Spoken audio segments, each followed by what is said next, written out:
Welcome to Indiana Landmark Center. I'm Suzanne Stanis, the Vice President of Education for Indiana Landmarks, and we'd like to thank this evening's sponsors, the Kurt Vonnegut Memorial Library, Don Knievel, Diane Thompson, Arta Design, Adam Green Architect, and the Penrod Society. We invite you to visit Samara. Frank Lloyd Wright designed Usonian House in West Lafayette that's co-stewarded by the John E. Christian Trust and Indiana Landmarks. It's the only Wright house in Indiana that's open to the public on a regular basis. You'll find information on our website, indianalandmarks.org, and we've got some rack cards out in the lobby. There you'll also find information about upcoming tours and events, including spooky tours of Woodruff Place and the Old North Side. Welcome to our Zoom attendees. Please enter your questions in the Q&A feature and we'll answer them as time permits. And in-person attendees may join us for a book signing with Paul Hendrickson in the lobby following the talk. Now I'll turn the program over to Julia Whitehead, founder and CEO of the Kurt Vonnegut Memorial Library.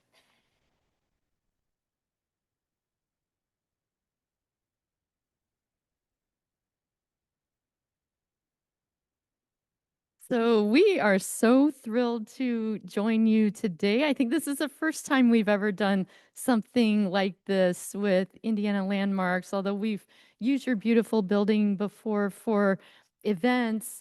So like Suzanne said, I'm Julia Whitehead. I'm a former Marine Corps officer and a former Peace Corps volunteer. I've done a bunch of different things, but the greatest thing I ever did in my life was starting the Kurt Vonnegut Museum and Library and having two sons.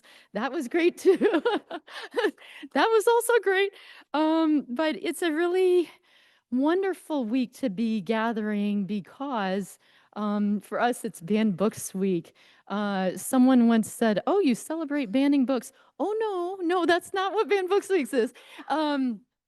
It is through the American Library Association where we celebrate the freedom to read and, shine a light on books that some people would just as soon disappear. But let me give a big thank you again to Indiana Landmarks, to Suzanne Stanis.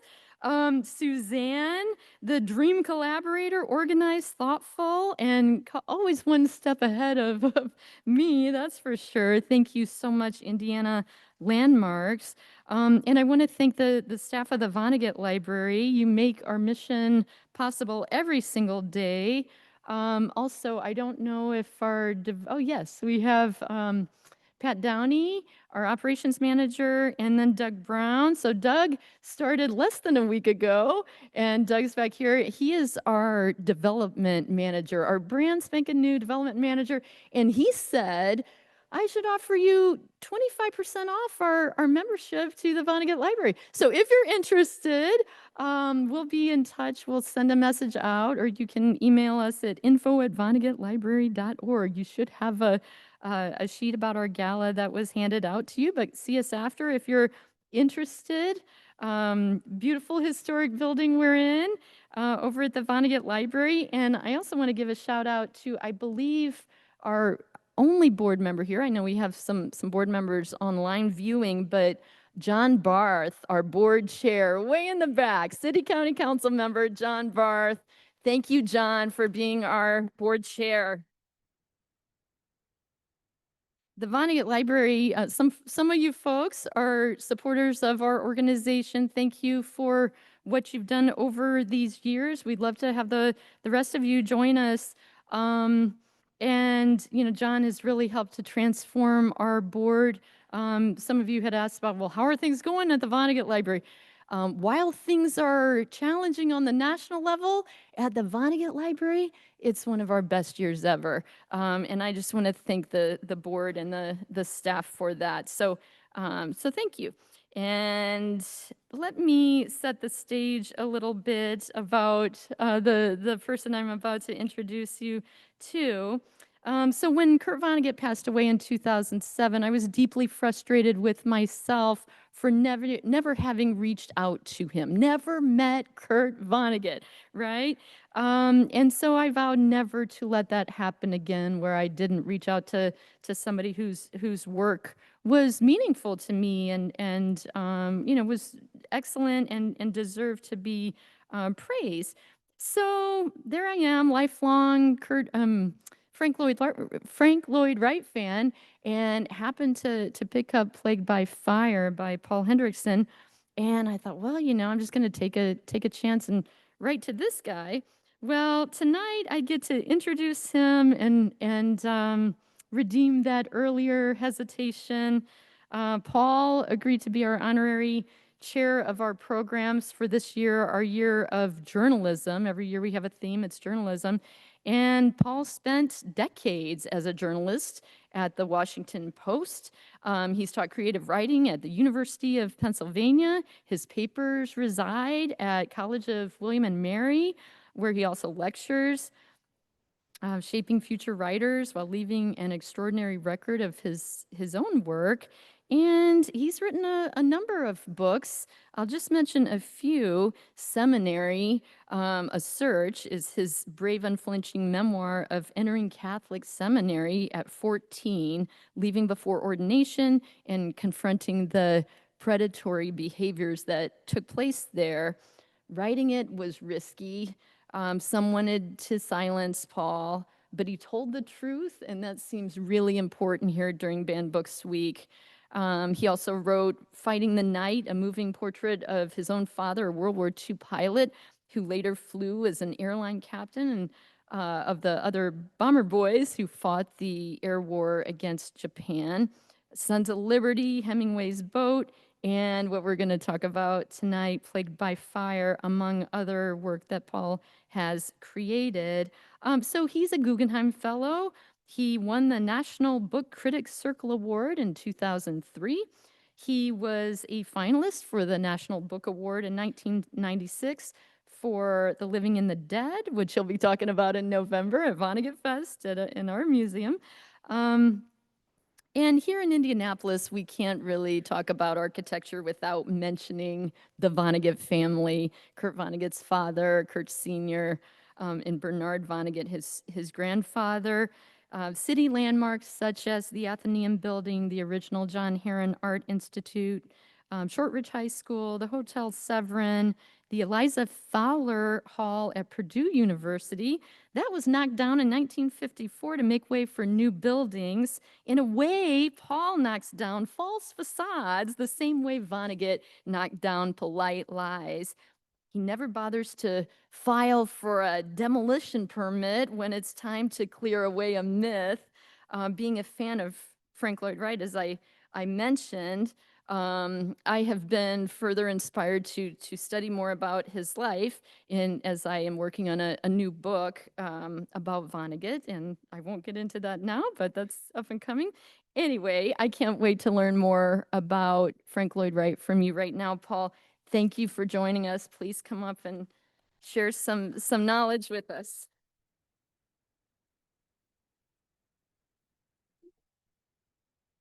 That's so well. Thank you. Don't believe a word of that. Can you hear me all right? I would like to speak at the voice I'm speaking in now, and if it's not clear to someone, just please raise your hand and I'll try to speak up. Blair in the back is managing the microphone. Wow, thank you very, very much for coming to this event tonight. I'm really honored to be here. I've been, as Julia just mentioned, I've been coming to Indiana all of this year, and it's really been a pleasure. Hoosier hospitality. It's not just an ad slogan. I mean, I'm a native Midwesterner myself from next door in Illinois. I'm one of you, and I've lived my life, my whole adult life on the East Coast, but it's always so good to be back here. I'm really honored to be with you. I'm honored to be in this beautiful space, this sanctuary space, which is what it once was, one of the oldest church buildings in Indiana, I am told. Just beautiful. Yes, I've been coming since February, and my wife was with me the last time that I was here a couple of months ago in June, and we were wandering around in between the events that I was taking part in, and we were over at the Capitol, and this ornate doorway. I said, Seal, this could be the office of the governor. And so we were taking some pictures, and sure enough, around the corner comes this man with trailing 4 or 5 important kids behind him. I said, Seal, that's the governor.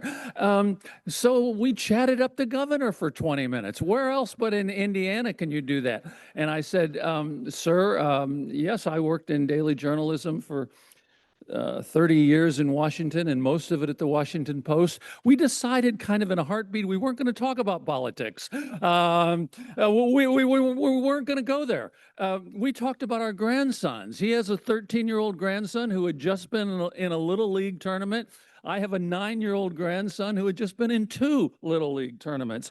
So we made wonderful common cause. I want to thank Suzanne Stannis and Indiana Landmarks for inviting me this evening, and Julia has already paid tribute to her, but gosh, I didn't know until Suzanne and I met a little while ago that Indiana Landmarks is the first and largest statewide preservation society in the country, the oldest. Once again, something you all have to be very, very proud of.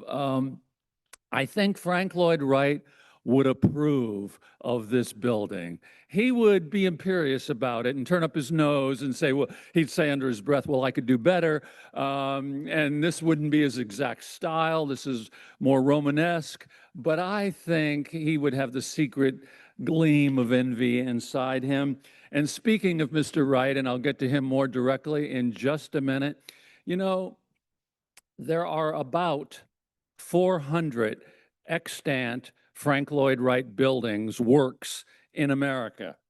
I have seen about 200 of them, and I have been inside 100 of them, but here is a bit of a shamefaced confession. I have never seen a Frank Lloyd Wright building in Indiana. Shame on me. I don't know quite why that has happened, but I hope to make amends before I go to see my maker. There are 7 Frank Lloyd Wright works in the state of Indiana. Suzanne mentioned that 1 is open to the public. I am dying to see that Usonian house, as Wright called them, in West Lafayette. It's called Samara. And one of the slides here will, and we might, this has been as background music to what I'm going to talk about, these beautiful pictures. Usonia 1 comes up on these slides, but that Samara in West Lafayette is very late Frank Lloyd Wright. Only a few years before he died, in the middle 50s, he was working on that. And typical of his ego, right down to the napkin rings, he designed that house. But I have not seen it. So I'm here in Indianapolis all week, and I have this little fantasy. If I can get outside of Julia's clutches, maybe I'll just run up there. Maybe I'll just run up there and take a look at it. And speaking of Julia Whitehead, who just introduced me, a quick word about her. Yes, we have a mutual admiration society. We discovered each other about this time last year, and she asked me if I would be interested in serving as the honorary journalism chair. And I said, sure. Little did I know that she was going to ensnare me in her web. She doesn't like me saying that, but it's true. You can hardly resist Julia and her charms. The Kurt Vonnegut Museum and Library is just right over here on Indiana Avenue. I'm sure many of you in this audience know it. It is itself like this gorgeous 1892 space that we're sitting in. It's a magnificent historical building in its own right, and it has been renovated. It's on the National Register, and I really invite those of you who haven't seen it to go over and visit the Kurt Vonnegut Library, Museum and Library, and to support it. You know, Julia said that she inferred that they're not to be denied. They won't be pushed down. They won't be pushed back. In this terrible time in America when sponsorship for the arts and cultural institutions is such a threatened thing, never more so than now does the Kurt Vonnegut Museum need support. And this is just a beautiful place. And it's not meant to be a plug. It's just something I'm saying from my heart. Lastly, I am thrilled that my own dear firstborn son is here in this audience tonight. His name is Matt. Maybe when I'm out signing books, a few of you will meet him. He went to the Colts-Raiders game this afternoon. He's a Raiders fan. It was tough, wasn't it, Matt? 40 to 6 with only 2 field goals. But Matt and his best college chum from the University of Pennsylvania, and that chum now lives here in Indiana, in Carmel. They went to the game this afternoon. Matt, I'm proud to be your dad, and you're a better father than I ever was. You know, I taught for many years at the University of Pennsylvania, and I would say, let the students teach the teacher. And in another way, I would say, let the children teach the parents. Matt has said to me, Dad, you're not half bad at giving these talks, but Dad, you got to get into it faster. You got to get to the meat of the story faster. So Matt, I was trying to speed through that, and I hope that you'll give me a B plus, or maybe a B plus. I'll take a B plus. I took off my watch, and here's what I would like to do. It's 6:15. This will work out. I would like to speak for about 35 minutes at the most. I have a kind of a short stump speech on Frank Lloyd Wright, a medium, and a long. Tonight will be the medium, the short to the medium. With 35 minutes, and you'll be sick of my voice. And then we'll pass around the microphone for some questions. And that oftentimes turns out to be the best spontaneous event of the night. Not always, but we'll hope for that tonight. So thank you. I want to talk about this book that was published in 2019, and the paperback is out there in the world.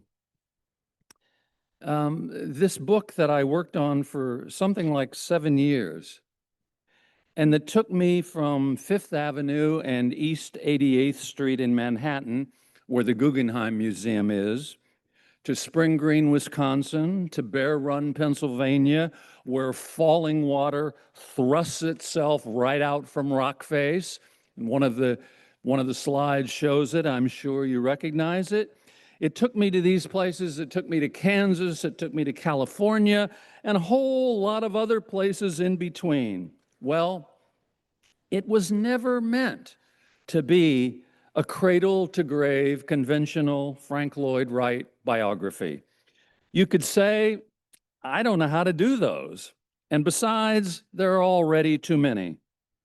Rather, what I was trying from the start was something I have attempted before in books: to find storytelling pockets in a life that might somehow stand for the oceanic whole of that life.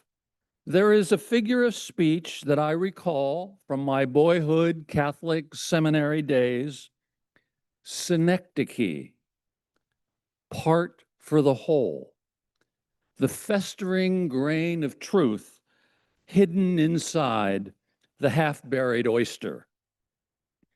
The aim was to go roughly in a chronological direction and arc from east to west.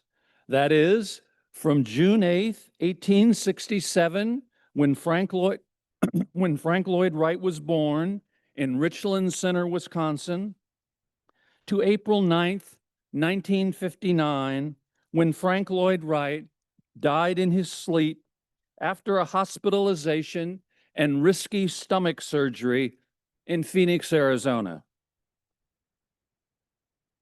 Even though he was in his hospital bedclothes, I like to picture him there at the last, 4:45 a.m. that Thursday at St. Joseph's Hospital, the great silver-haired dandy with the swept side bangs, so vain about his dress as he was about everything else in life, fitted out and all set to go in his rolled brim pork pie hat and Dracula cape and those goofy pants. They were almost pantaloons that were pegged at the ankles. The legend is he just sighed and floated off on the coolish air of that fine desert spring morning. Frank Lloyd Wright, born 2 years after the end of the Civil War, dead not quite 2 years after the launch of Sputnik, 91 years and 10 months on the earth. Poof, perfect, gone. But possibly not before he had slipped into the left side pocket of his jacket one of his soft black drafting pencils, along with a pocket knife for sharpening it, so that he might polish off a drawing or two in heaven. Nothing so seductive in this life, he once said, than the prospect of sitting down to a blank piece of saffron-colored onion skin paper with a stubby, coal-black, newly sharpened, soft-leaded pencil. Quote, "There is no being lonesome after that," he said. It's almost hard to imagine, but in the last decade of his life, he designed nearly a third of his total output.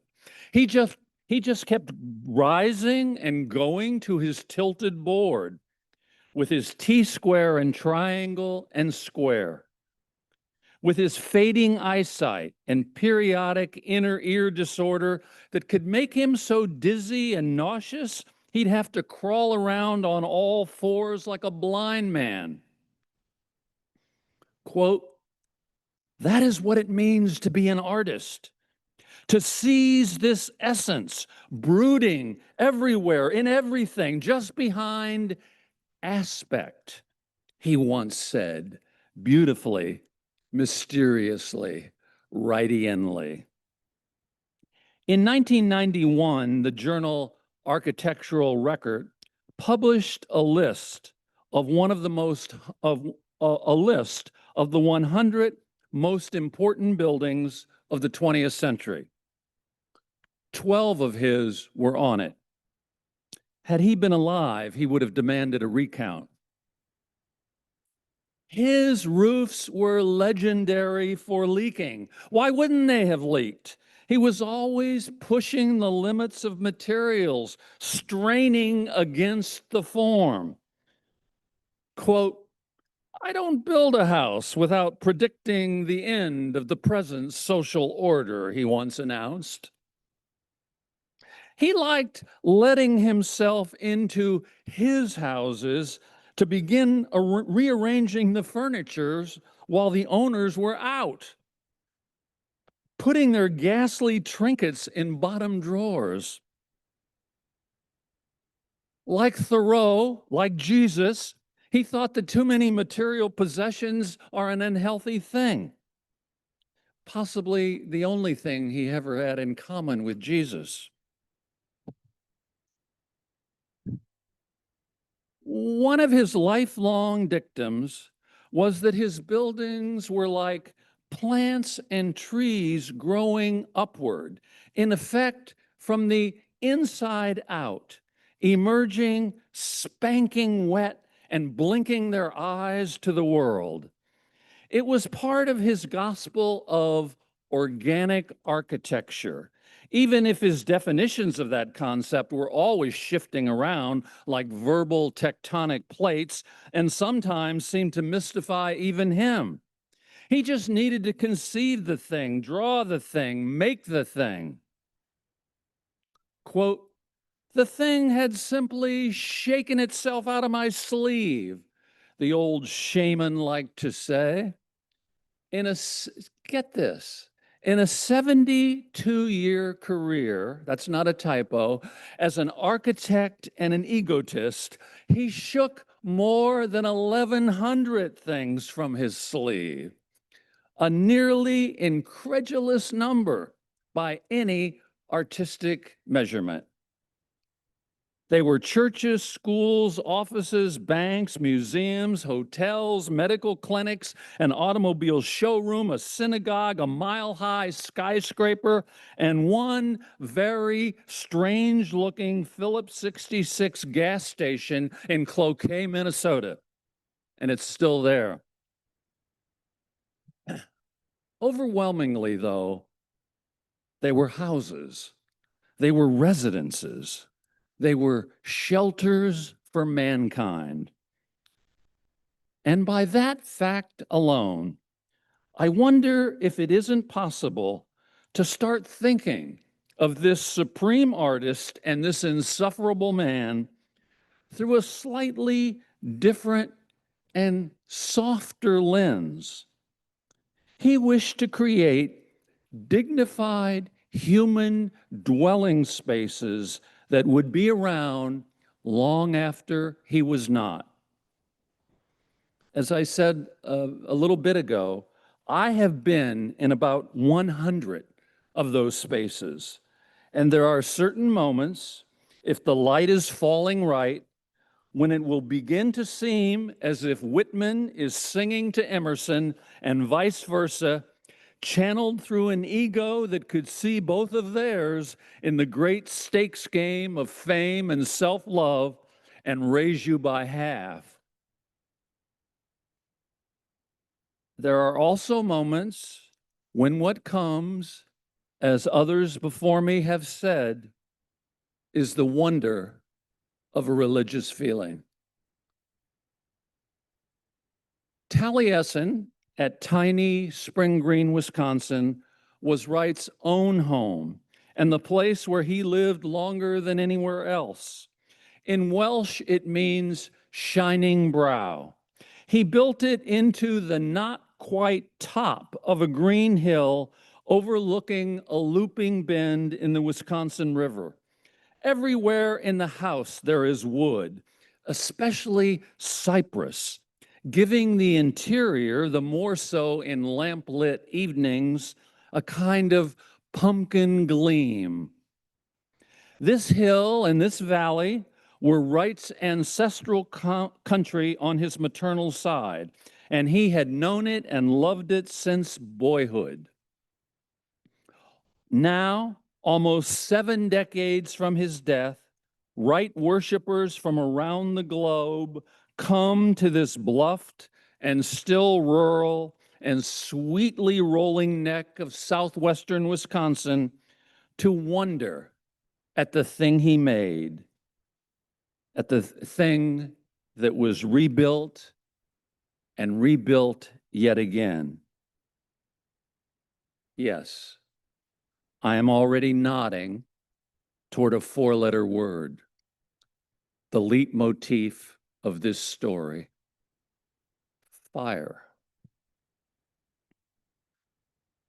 A blunt fact: so much of Frank Lloyd Wright's history was attended by the Gothic and the tragic, encircled by it, pursued by it. No one has ever quite been able to explain this. He was an artist, arguably one of America's 4 or 5 greatest artists ever, who spent a lifetime conceiving sublime spaces for our aesthetic contemplation, but who himself lived a life largely of seeming Old Testament disaster and disarray, plenty of it of his own making. If harmony and order were his great artistic ideals, he could find little of it in his own debt-plagued, scandal-racked, death-haunted history. In a way, it's the oldest artist story there is, except in this case, the story seems multiplied exponentially. And so, for a cluster of reasons, and not without a recognition of the risks, I chose to start the story, or my Wright story, the one I could find myself struggling toward in a book. I chose to start it right there or here at Taliesin, with a deep look at the most savage and iconic moment in the incredibly myth-laden life. I suspect that some of you sitting here instantly know what I am referring to. That inferno midday, August 15th, 1914, when the greatest architect that this country has yet produced suffered a personal catastrophe that would have destroyed a man of lesser will and lesser ego, but maybe that's just saying the same thing twice. The moment when a black employee in a white serving tunic, supposedly getting ready to ladle out the midday soup, went berserk with a shingling hatchet and ropes of gasoline splashed beneath the door jambs. In 12 or 14 minutes of blurring chaos, small and quiet seeming Julian Carleton, about whom history is still confounded, managed to murder or fatally wound 7 people, one of whom, perhaps the first of whom, was the 45-year-old woman whom Wright deeply loved and whom he had been living with indecently, I use that word in quotes, for the past several years, even as his own decent and denying wife down in the Chicago suburb of Oak Park kept praying he would somehow come to his moral senses and return to his family. The attacker split her head nearly in 2 with one rounding swing. Her first name was Mama.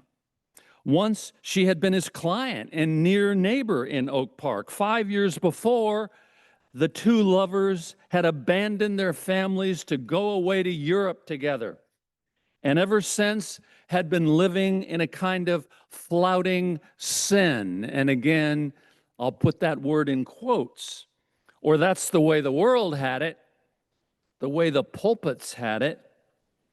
Wright wasn't home at Taliesin that noonday. He had left for Chicago 4 days earlier, intending to be back on the weekend. If the slayer had had his way, there would have been no survivors and nothing to be back to. As much as this moment has been chronicled, pored over, dreamed into by what is now really more than 3 generations of Wright biographers and historians, dreamed into by playwrights, by newspaper feature writers, by documentary filmmakers, by a handful of novelists, by conspiracy theorists, there is still so much about it that has to be imagined, conjured, which is to say, we know so much and simultaneously so little, which in a way is its own definition of Frank Lloyd Wright himself. Riddles wrapped up inside of riddles, triangles drawn inside of circles, drawn inside of squares. But wait a minute. Who was Julian Carlton? What I discovered is that this century and more later, the figure at the center of August 15th, 1914, had remained a kind of cipher, almost a cartoon of madness. It's as if we always had the deed and none of the life. History has had a hard time just getting his name straight. And here I have to bring up an old newspaper legend named Shirley Povich from the Washington Post, where I worked proudly for several decades. Shirley was the sports editor. I knew him. I knew him in his very old age. He used to tell his troops, if you go, it'll happen. Perhaps without fully realizing, I was also being pushed forward by something Wright himself once said. I believe that in the search for the answer lies the answer. So I followed Shirley Povich's dictum. So I went. So I searched. And yes, some of it did happen. And here is only one thing I found out. And I was gratefully happy, thrilled to change the historical record that had stood for 100 years. The slayer was never from Barbados or any other Caribbean place, as had been passed along in uncounted books and newspaper feature stories. In fact, he was from backwoods Alabama, one of at least 13 children with parents who may have been born into slavery.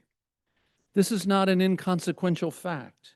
Okay, I suppose I'm now egging you, and not so slyly, to pick up the book. I will, even if from your public library, I will say this much. The mysteries of Julian Carlton, with their own outward spreading concentric circles, refracted back powerfully on Frank Lloyd Wright himself, helped me to understand his life a little bit better. A life inscribed, circumscribed by race, fire, murder, loss, regret, concealed haunt, and all of it somehow inseparable from his artistic genius. From the outset of the search, I was determined to try to knock back what I believe is a wrong-headed misperception, namely that the stainless steel armature of Frank Lloyd Wright's ego and arrogance allowed him to ride through the world for nearly a century without pain or remorse and with little compulsion ever to look back, unlike Lot's wife in the Bible. I simply don't believe this. He was always looking behind, however surreptitiously. There's too much evidence otherwise. It's there at the margins. It's ghosting at the edges. And sometimes it's not ghosting at all.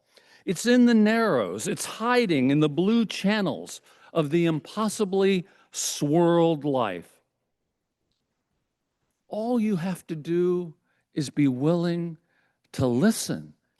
All you have to do is be willing to dream yourself in. All you have to be willing to do is go.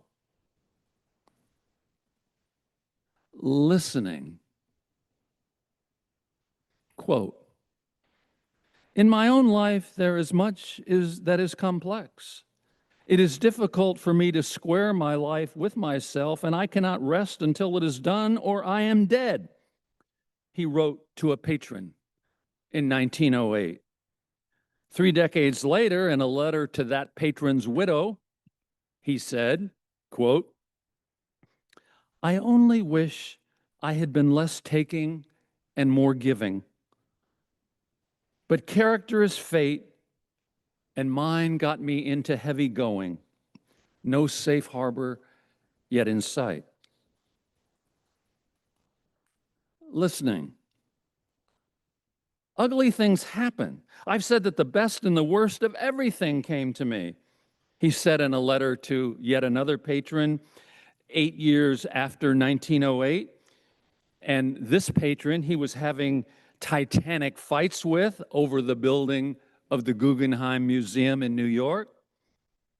In the days after August 15th, 1914, when Julian Carleton did what he did, when Frank Lloyd Wright's back and neck were sprouting with hideous boils, when he couldn't sleep, when he was rising in a little back room in the saved part of Taliesin to take ice baths and to go out onto the hills in the moonlight or gallop across the valleys on his horse, this prideful, egotistical, arrogant man said quietly to his baby sister, "You know, sis, you told me once when I was reaching so high that someday I would pull something down that would destroy me." A quarter of a century later, in 1938, he said, quote, "I have found that when a scheme develops beyond a normal pitch of excellence, the hand of fate wishes to strike it down.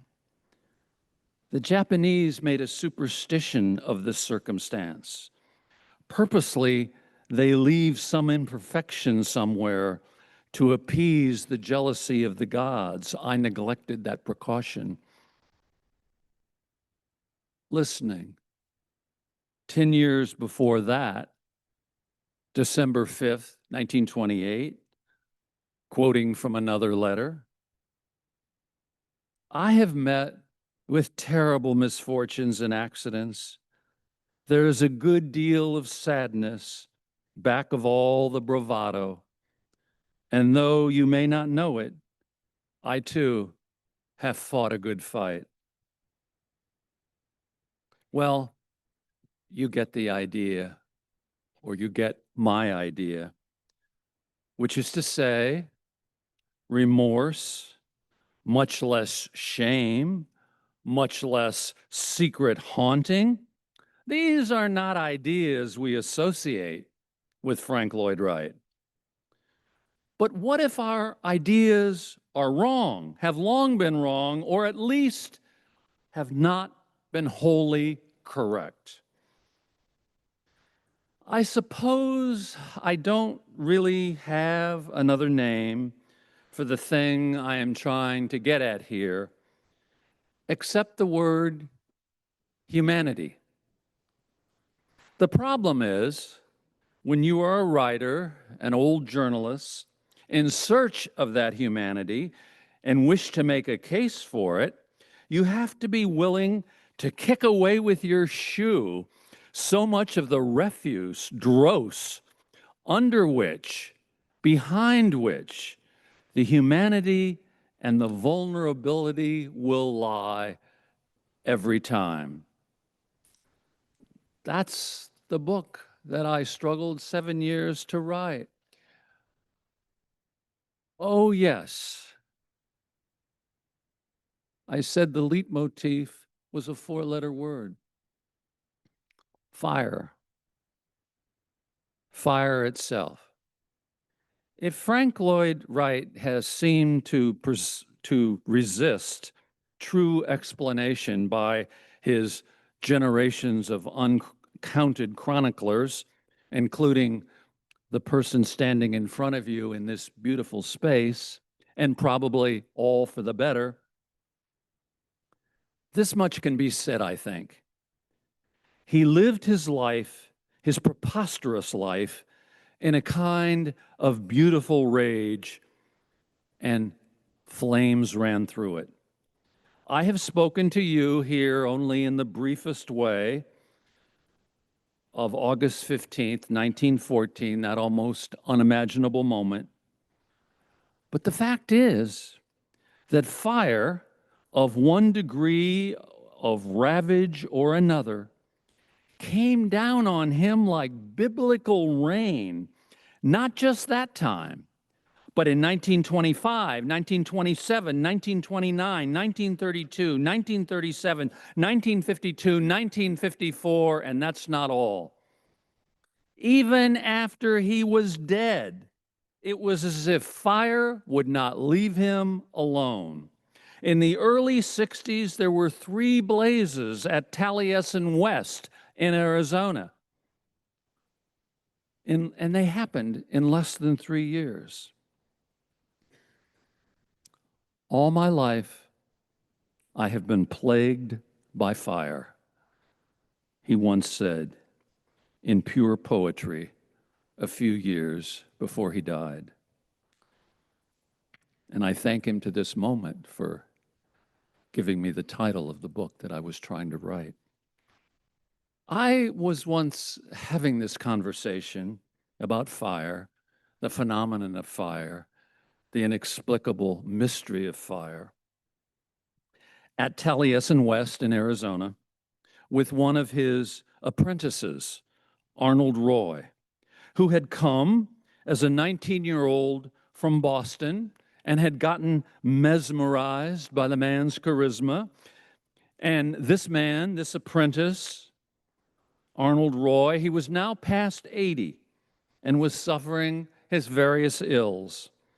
He had kindly hobbled out of his room into the fire-like heat of a Phoenix noonday to make time to meet. He was seated at lunch with other old apprentices and current staff and architectural fellows. When the subject of fire came up, something flint-struck. It was as if 6 or 7 decades of his life had just lopped off.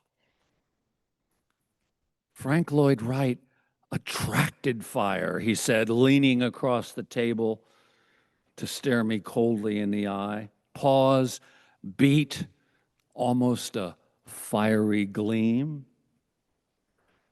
And then I suppose the next question is why? But he just let it hang in the tinderbox desert midday air. And so will I. Thank you very much.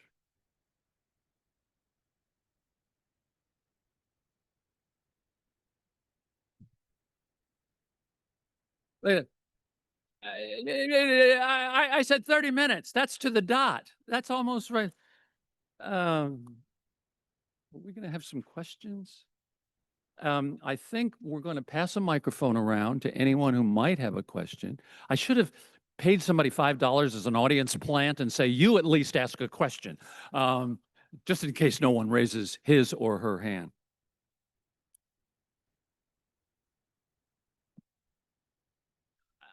I cannot, my fading ears, I need a microphone, and maybe Julia will help me with the questions. Julia, are you, let's see. Hi, I have the mic, Paul. Okay, does somebody want to raise a hand? There's a gentleman. And okay, so as There's somebody right behind you. Okay, we got questions. as we do questions, please keep your question as brief as possible so we can get to them all. And Paul will be available after for the longer, more detailed questions. I have heard that Frank Lloyd Wright's working style is he would wait till the very last minute before he would actually put a sketch together because his homeowners or his commissions were hounding him for answers. Is that true? And I've also heard that some of his work that he waited till the last minute to do is some of his best. That's a beautiful question, sir. Thank you. As with everything connected with Wright, the answer is partly yes and partly no. The truth is in the middle. There's a lot of myth tied up with that, but there's a lot of truth too. He would wait like the bead of water coming down from a faucet. It feels insufferable before that bead is finally going to release itself from the faucet. And he would wait and wait and wait. And the client, is where are my plans? When am I going to see something? This is never more true than in the design of Falling Water. Have you, there's the title of the book. You've seen Falling Water come by up here. He built that beautiful home, thrusting out from Rockface in southwestern Pennsylvania, down below Pittsburgh. He built it for Edgar Kaufman, who was a lavishly, extravagantly wealthy department store owner in Pittsburgh. And when he went out to the site at Falling Water at Bear Run, Pennsylvania, to look at it, I think it fused in his head. I wrote a book about Robert McNamara in Vietnam, and McNamara once said to me when I was interviewing for the Washington Post, he said, you know, an architect's the most important contribution an architect can make are in his first 15 minutes. I didn't even understand what he meant. He meant you go out to the site and an architect with his eyes can see something that the rest of the world cannot. I think Frank Lloyd Wright stood at Bear Run, Pennsylvania, saw that water tumbling over, and Falling Water began to fuse itself. But 2 years went by. Finally, Edgar Kaufman calls up and he said, listen, I'm in Milwaukee and I want to come to Spring Green. Come along, Edgar, come along. We will have it for you today. He sat down at the drawing board and drew it out. There is testimony to that by his apprentices. It was all in his, and then he just, faster than the human eye could watch his handwork, he essentially drew. So here comes Edgar Hoffman and his arriving from Milwaukee 2 hours later, and here's your Falling Water, but it had built inside him. So there's truth there, and there's also a lot of myth and exaggeration about that. But a lot of apprentices have testified to that fact. Can I tell you, we got these other hands. We're on Falling Water. This is arguably the greatest Frank Lloyd Wright work there is. How many people have seen Falling Water? Oh, well, I knew. Oh, my goodness. Oh, my goodness. 90% of this audience has seen Falling Water. Here is something that a national park docent told me that he has personally witnessed. You know, the Japanese understand Frank Lloyd Wright so well. They get him. They get him so much more than we ever have. And this docent said to me, he has watched Japanese tourists disgorge themselves from the tour buses with their incredibly sophisticated Nikon cameras, and they're taking pictures of the house and their inside and outside. And eventually they make their way down the mountain trail, and it's all covered over with trees and bushes, and you can't see the house until you get to a clearing and you look back up at the house. That's that famous calendar shot that you see here. This docent said to me, Paul, I have personally witnessed Japanese going down to what is known as the view and turning around and looking at the house. And what do you think happens? He said, and I said, I don't know. He said they burst into tears. Another question. What inspired your personal interest in Frank and Could you to put write the a book? microphone closer? Yeah. What inspired your personal interest in Frank and desire to write a book? So I'm sure my son Matt is saying, Dad, move it along, answer the question faster, Dad. You don't need the encyclopedia. But that, sir, so we have a great question. We have a second great question. Frank Lloyd Wright came into my life in an overwhelming way when I was 9 years old on a J.C. Higgins 3-speed bicycle in Kankakee, Illinois. True fact. My older grandson is 9 years old right now. I was 9 years old when Santa in 1953 left a maroon J.C. Higgins 3-speed bike under the Christmas tree. Guess what? I grew up in Kankakee, Illinois. It's 50 miles downstate from Chicago. It's an ordinary town. At the bottom of the street I lived on, 5 blocks south, were 2 Frank Lloyd Wright houses. One of them, there it is. Whoa, God wanted this to happen. This is the H.C. Bradley house. That's something else. But the one you just saw was the Bradley house. And sir, I'm not going to, writers exaggerate, okay. I'm not going to say I was totally unaware of that house until I had my own bicycle and my own freedom and I'm suddenly sailing down South Harrison Avenue. But I was able to see that house in a new way on my own bicycle. So this, like St. Paul on the road to Damascus, the scales falling from his eyes and he falls off his horse. I saw that house and I thought, oh, what is that? It looked like it had come down from the moon. So because I'm a very slow learner, it only took 6 decades for it to loop around and find me as a book project. But I think the Frank Lloyd Wright book was born right there in 1953 when a 9-year-old is on his bicycle. It's a little faster, Matt. Okay, yes. We've got a couple of Zoom questions, if I can read some of those. If you were to visit just one Frank Lloyd Wright house, what would it be? I'm sorry, who is talking? Right over here, me. These are questions, Suzanne. These are questions from Zoom.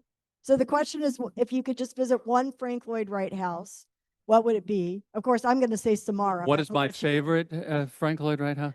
I can answer that, and you've seen it. Well, there's Julian Carlton. There's the mysterious man. Without doubt. I mean, I love Falling Water. I love the H.G. Bradley house. I love all it, but Unity Temple in Oak Park, Illinois.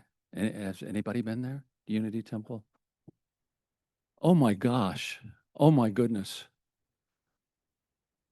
You can't walk into Unity Temple. You have to do all these right angle turns and go down into what he called the vestibule and come up some steps.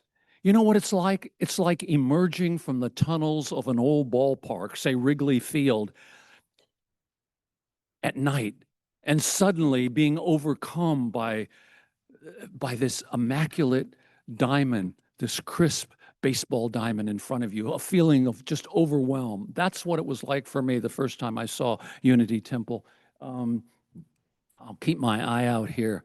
Please go see Unity Temple. It's right in the heart of Oak Park. There are more Frank Lloyd Wrights in Oak Park, Illinois, because he lived and practiced there. He's not from Oak Park, but he lived and practiced there.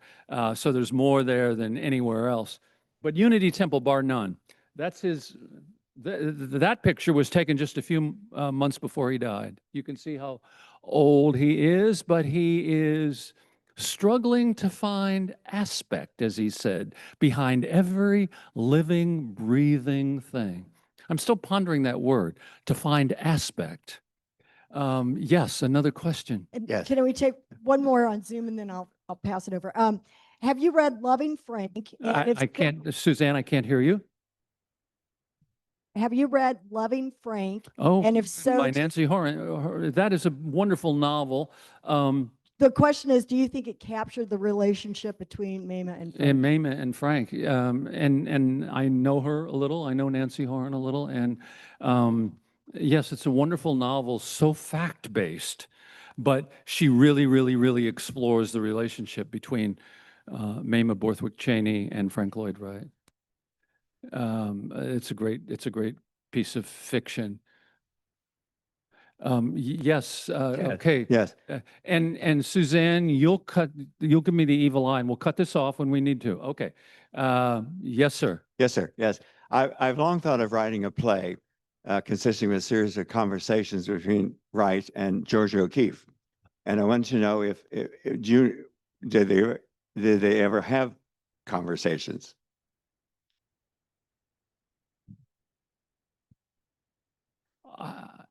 I can't say for a biblical fact, but I think no. I think no. I don't think Frank Lloyd Wright ever met Georgia O'Keeffe. But boy, I'm a great Georgia O'Keeffe fan. You know, I know a lot about Frank Lloyd Wright, and there's a lot I don't know and still wish to know. I read somewhere once that the best definition of an expert is just an ordinary man 50 miles from home. I'm more than 50 miles from home, and I don't want to sound like an expert here. I know some things about Frank Lloyd Wright. I don't precisely know the answer to that question. Good luck with what you're doing. Keep on, sir. We need more. Yes, yes, ma'am. Hi, there's a documentary out about the plans that were on his table when he died, and they have since built this house. And they struggled because he wanted the house at a particular angle to a tree. And then, of course, everything exactly measured. And the tree had grown and was in the way, but they somehow were able to stay true to the plan.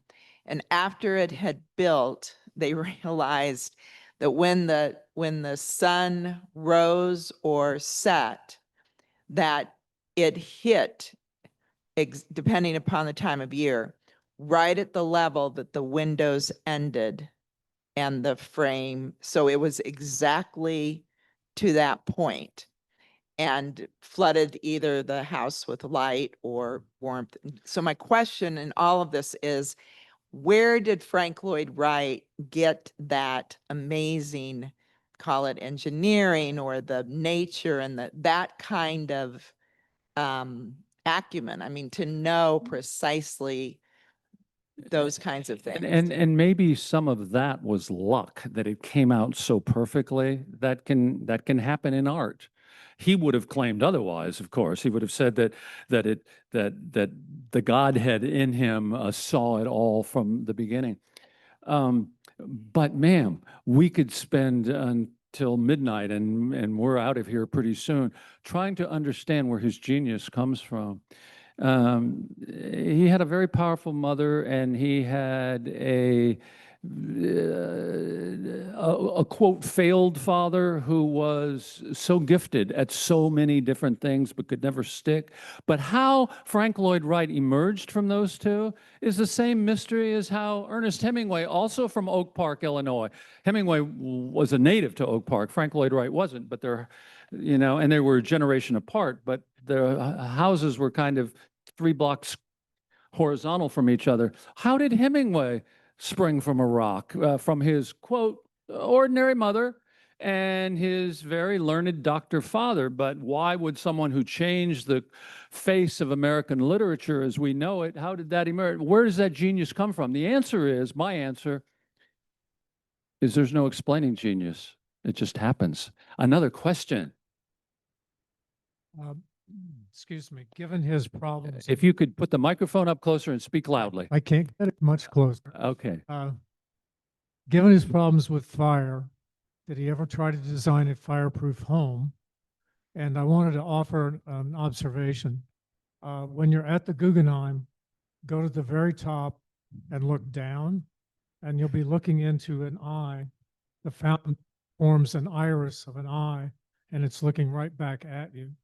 It's a moment that will strike you to your core. Yeah, thank you. Thank you for that. The Guggenheim in New York, is that the only example where the museum is greater than the artworks hanging on the building is greater than the artworks hanging? That was his ego. He wanted to build a building that would knock people out more than the Picassos on the wall. Yeah. There's a famous New Yorker cartoon when they're building the Guggenheim. A husband and wife are in a top-down coupe. So this is in the 50s, and they're paused at a stoplight looking over at the building site of the Guggenheim, going up in that bee-like swirl. And the wife says to the husband, "Can they do that? Can they build that?" It was unlike anything that we had seen in this country. Another question? One more question from Zoom. This is probably a very long question, but we'll make it our last. You mentioned Wright's ego as an inescapable part of his personality. So, Suzanne, I'm having a little trouble with you. It maybe come closer. Okay. You mentioned Huh? Wright's ego as an inescapable part of his personality. Do you think that's what is meant when it's said that Wright invented fire? That he flew too close to the sun in that regard? did Wright see the destruction he faced as a price he paid for his success? I quoted that one thing he said to his baby sister. You told me once that I would fly so high that I would jerk down and pull the world around me. Well, that's one of our great myths, that you fly too close to the sun and you melt your wings, and whom whom the gods destroy, they must first build up. You know, I do think he was aware of much more than we give him, that's in the popular imagination. You know, this phenomenon of remorse and regret and secret haunt, it's especially true at the back end of his life. The comments he made, the odd things he did, the places he seemed to be seeking out, some of which had to do with his long dead father, about whom he told the greatest single lie of his life. But really, this phenomenon I'm trying to get at here today, this sense of uneasy conscience, this unrecognized capacity for regret and sorrow, this awareness of self-inflicted wounds, it's really present from the beginning to and in the middle, if you know where to look, if you're willing to start listening, but it's really there at the back end of his life. I think that's a beautiful question that came in virtually, Suzanne. He did fly, in a sense, too close to the sun. But look what he left. Look what he left us. Look what he left us in Indiana. Seven works, and I haven't seen a one of them. Should we stop, Suzanne? Yes, we should. Okay. All right. So join me in thanking Paul again.